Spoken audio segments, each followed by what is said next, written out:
كرمت دولة الإمارات مغني الراب الأمريكي فرنش مونتانا خطيب الشيخة مهرة بنت محمد بن راشد آل مكتوم بأعلى وسام أميري بسبب إعادة الابتسامة لها.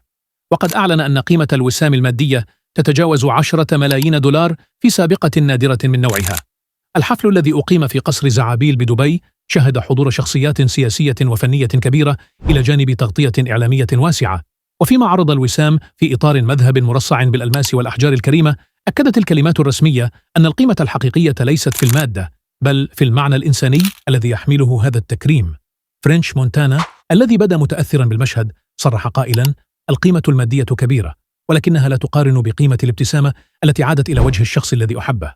من جانبها أعربت الشيخة مهرة عن فخرها بهذا التكريم وقالت: إنه أكثر من حدث رسمي، إنه رسالة تقدير لقوة المشاعر. وبذلك يسجل فرنش مونتانا سابقة فريدة كأول فنان أمريكي وخطيب أميرة إماراتية يتسلم وساما بهذه القيمة المالية والمعنوية معا.